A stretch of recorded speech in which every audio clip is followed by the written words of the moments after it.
नमस्कार स्टूडेंट्स, आज सभी का फिर से स्वागत है। तो आज हम फिर से हाजिर हैं आपके अगला वीडियो लेकर। तो हमारा अधूरा चैप्टर रह रहा है, उसमें देखिए अन्य नशीले पदार्थ। तो देखिए कोकीन, भांग, चरस, गांजा, हशीश, LSD, lysergic acid, diethyl amide आदि अन्य मादक पदार्थों के रूप में प्रचलन में है। युवा इनका प्रयोग विभिन्न कारणों से कर बैठते हैं या चुंगल में फंस जाते हैं। इनके प्रयोग के दुष्प्रभाव परिवार से विच्छेदन, अपराध प्रवृत्ति की वृद्धि, शारीरिक एवं मानसिक कमजोरी के रूप में सामने आते हैं। दवाओं का दुरुपयोग दवाओं का दुरुपयोग करते हैं कुछ लोग, जैसे कि भाई जो मान लीजिए जैसे कहीं कोडीन युक्त कहीं नस्ली दवाइयाँ जैसे कई बीमार लोगों को दी जाती है, जैसे नींद की गोलियाँ या फिर उनको दर्द की गोलियों में कुछ नशीला पदार्थ मिलाया जाता है। उन नशीली दवाइयों को लोग नशे के रूप में प्रयोग करने लग गए हैं, बीमारी ना होने के बावजूद भी। तो चलिए फिर देखते हैं दवाओं का दुरुपयोग।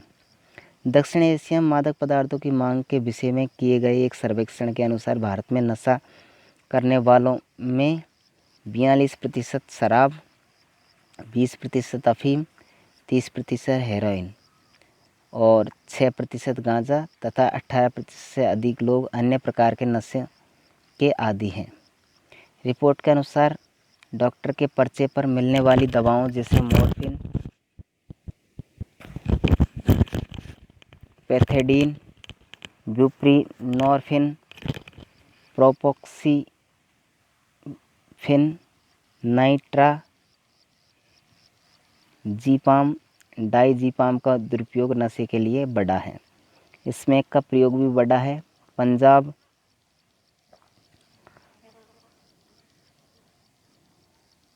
राजस्थान, मध्य प्रदेश और गुजरात में अफीम का पारंपरिक सेवन जारी है। वहीं पूर्वोत्तर राज्यों में हेरोइन का इंजेक्शन लेने का चलन अधिक है। बच्चे नशे के लिए थिनर, एसीटोन देखिए C+O इस समूह का होता है, कीटोनिक समूह का होता है ना।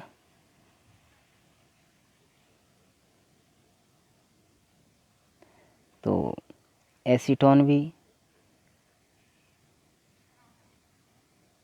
पेट्रोल, सॉल्वेंट, ऑयल आदि गैर परंपरागत पदार्थों का प्रयोग करते हैं। सड़कों पर पलते बच्चे नशीली दवाओं एवं शराब की लत के आसानी से शिकार हो जाते हैं। वे जूता चिपकाने का गोंद, correction fluid, spray paint, nail polish, rubber, cement, सूखे इरेजर, मार्कर्स और गैसोलीन में मौजूद पदार्थों को सांस के साथ अपने शरीर में लेते हैं। कोई जानबूझकर लेते हैं, कोई गलती से भी ले लेते हैं।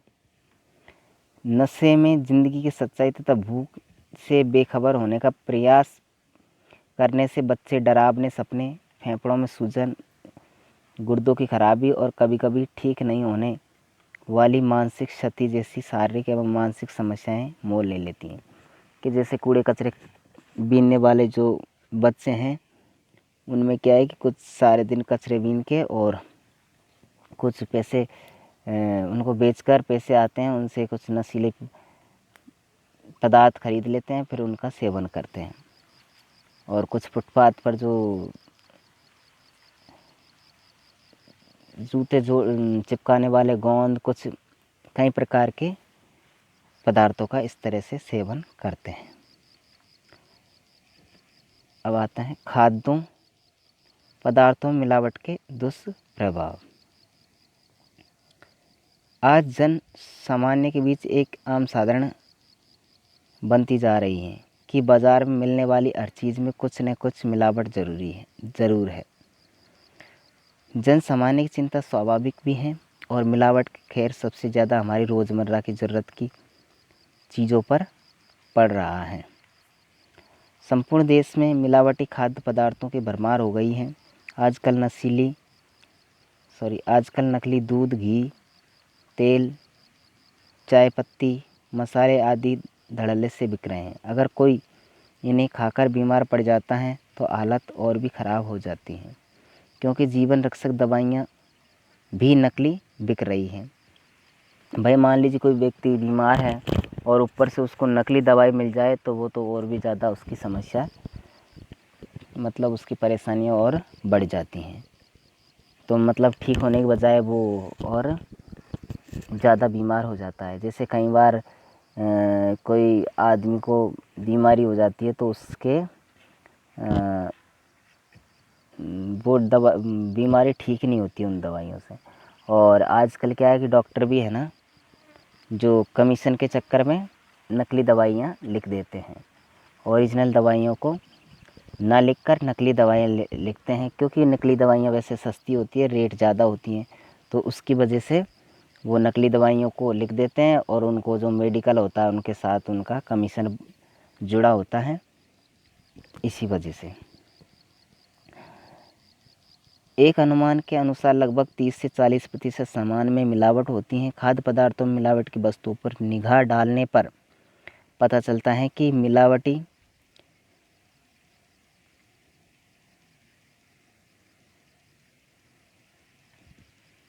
सामानों का निर्माण करने वाले लोग कितनी चालाकी से हमारी आंखों में धूल झोंक रहे हैं। सबसे पहले आजकल के सबसे चर्चित मामले कोल्ड ड्रिंक्स यानी शीतल पेय जो आप पीते हैं, लिम्का, पेप्सी, मिरिंडा वगैरह जो भी है शीतल पेय पदार्थ। हमारे देश में कोल्ड ड्रिंक से मिलाए जाने वाले तत्वों में कोई मानक निर्धारित न होने से इन शीतल पेयों में मिलाए जाने वाले तत्वों की मात्रा कितनी होनी चाहिए, इसकी जानकारी सरकार तक को नहीं है कि भाई कौन सा पदार्थ इसमें कितना मिलाना चाहिए। अब जैसे ये पेय पदार्थ होता है तो इसमें कौन सी गैस भरी होती है, तो इसमें भरी होती है CO2 गैस। CO2 गैस इसमें पेय पदार्थों में भरी होती है, जैसे लिम्का, कोल्ड ड्रिंक, बियर्स जो भी है।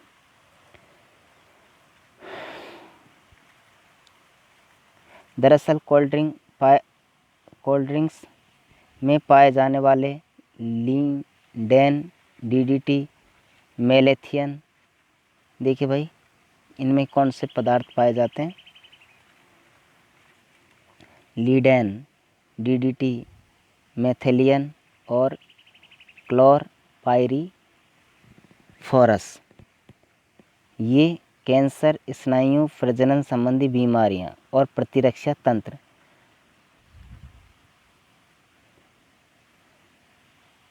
खराबी के लिए जिम्मेदार माने जाते हैं। कोल्ड ड्रिंक्स के निर्माण के समय इनमें फास्फोरिक अम्ल डाला जाता है जो दांतों पर सीधा प्रभाव डालता है। तो भाई फास्फोरस अम्ल की वजह से दांत हमारे ख़राब हो जाते हैं, मतलब एक तरह से भंगुर हो जाते हैं, कमज़ोर हो जाते हैं, खिरने लगते हैं, हड्डियाँ भी कमज़ोर हो जाती है भाई। इसमें लोहे तक को गलने की क्षमता होती है फास्फोरस में। इसी तरह इसमें मिला एथिलीन ग्लाइकोल रासायनिक पानी को 0 डिग्री तक जमने नहीं देते हैं। इसे आम भाषा में मीठा जहर भी कहा जाता है।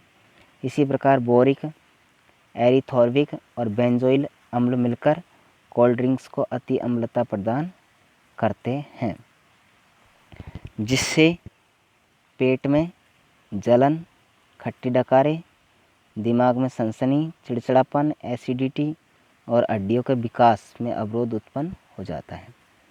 कोल्ड ड्रिंक्स में 0.4 ppS शीशा डाला जाता है जो स्नायु, मस्तिष्क, गुर्दा, लीवर और मांसपेशियों के लिए घातक है। इसमें मिली कैफीन की मात्रा अनिद्रा और सिरदर्द की समस्या उत्पन्न करती हैं। तो इसमें कैफीन की मात्रा होती है जो जिससे आदमी को क्या नींद नहीं आती है और हमेशा सिर में दर्द रहता है। आजकल दूध की स्वास्थ्यवर्धक द्रव्य न होकर मात्र मिलावटी तत्वों का नमूना रह गया है, जिसके प्रयोग से लाभ कम हानियाँ ज़्यादा हैं। हालत यह है कि लोग दूध के नाम पर क्या क्या मिलाते हैं? Urea, detergent, soda, poster colour और रिफाइंड का तेल, ये हम इनके रूप में पी रहे हैं, दूध के रूप में। उत्तर प्रदेश में स्वास्थ्य विभाग की जांच से यह चौंकाने वाला आंकड़ा सामने आया कि राज्य के 25% लोग घटिया, मिलावटी और हानिकारक दूध पी रहे हैं। बाजार में उपलब्ध खाद्य तेल और घी की भी हालत बहुत ख़राब है। सरसों के तेल में सत्यानाशी के बीज यानी आजीमोन और सस्ता पाम ऑयल मिलाया जा रहा है। देसी घी में वनस्पति घी का मिलावटी मानो आम बात हो गई है। मिर्ची पाउडर में ईंट का चूरा, सौंफ पर कृत्रिम हरा रंग, हल्दी में लेड क्रोमेट,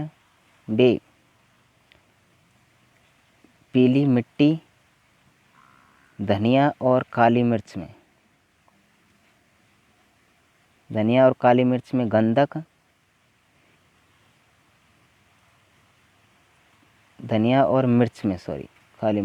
मिर्च में गंधक, काली मिर्च में पपीते के बीज मिलाए जा रहे हैं। फल और सब्जियों में चटक रंग के लिए रासायनिक इंजेक्शन, ताज़ा दिखने के लिए लेड और कॉपर विलयन का छिड़काव, सफ़ेदी के लिए गोभी पर सिल्वर नाइट्रेट का छिड़काव किया जा रहा है। चना व अरहर की दाल में खंसारी दाल, बेसन में मक्के का आटा, दाल व चावल पर बनावटी रंगों की पॉलिश की जा रही है। मिठाइयों में ऐसे रंगों का प्रयोग हो रहा है जिसमें कैंसर का खतरा रहता है और DNA में विकृति आ सकती है। नकली मावा आ रहा है। दवाओं में मिलावट तो सभी सीमाओं को पार कर रही है। इसका अंदाज़ा तो आप इसी बात से लगाया जा सकता है कि नकली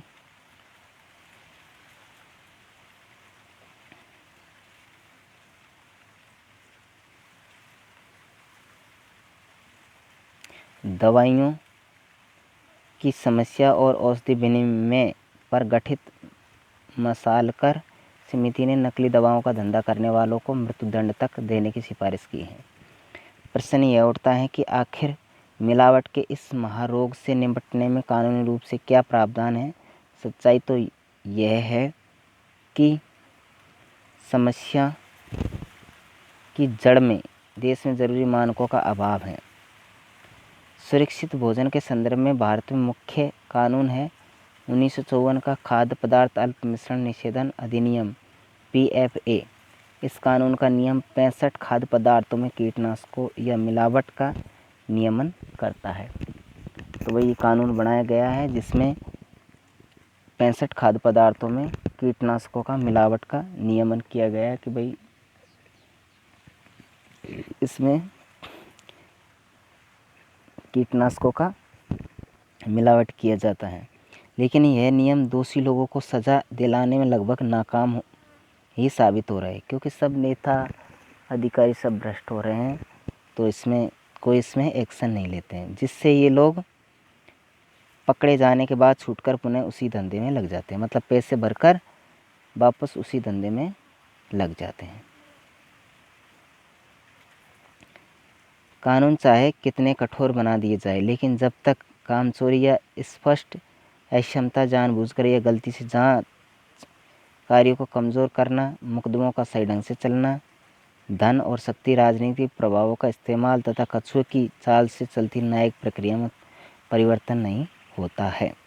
मतलब जब तक कुछ तो जो बनाने वाले हैं वो कुछ परिवर्तन मतलब लो लालच ना करके ईमानदारी से चीज़ों को बनाएं, खाद्य पदार्थों को बनाएं। और दूसरी बात है कि जो न्याय व्यवस्था सुधरे और अधिकारी जो है भ्रष्ट उन पर एक्शन लिया जाए, तभी इससे छुटकारा पाया जा सकता है।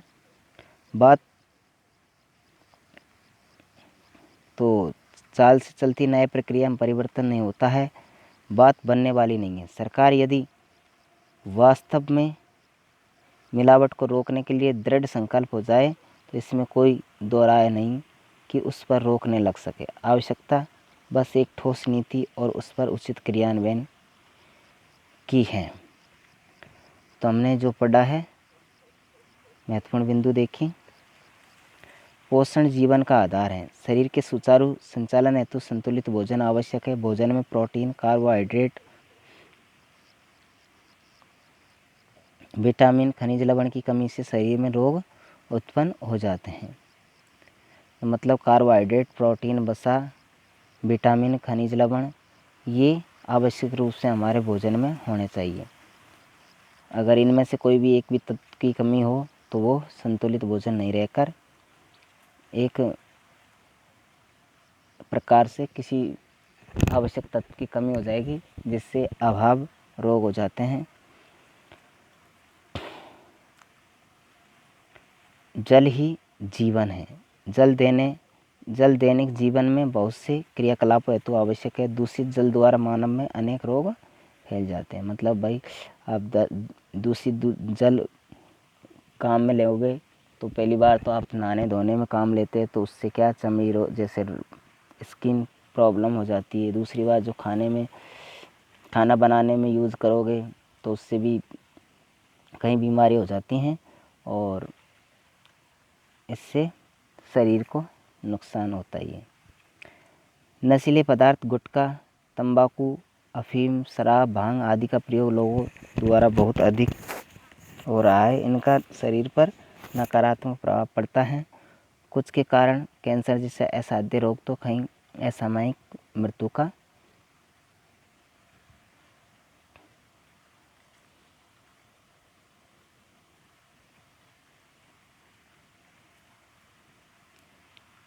कारण बनते हैं।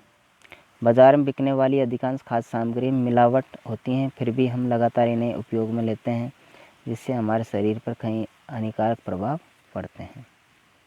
तो ये आपका चैप्टर ख़त्म हुआ है। इसके कुछ क्वेश्चन है वो देख लेते हैं। नारू रोग का जनक है, तो नारू रोग का कृमि ये इसका जनक है। स्वस्थ शरीर का सामान्य रक्तचाप यानी बीपी होता है 120 से 80। तंबाकू किस कुल का पादप है, तो सोलेनेसी का। मदिरा का मुख्य घटक है, तो मुख्य घटक मतलब नशा किससे होता है मदिरा में, तो वो है C2H5OH यानी एल्कोहल।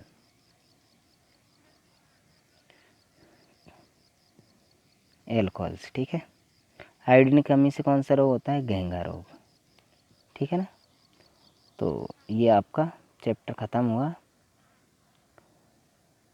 तो फिर से मिलते हैं अगले वीडियो में, तब तक के लिए नमस्कार।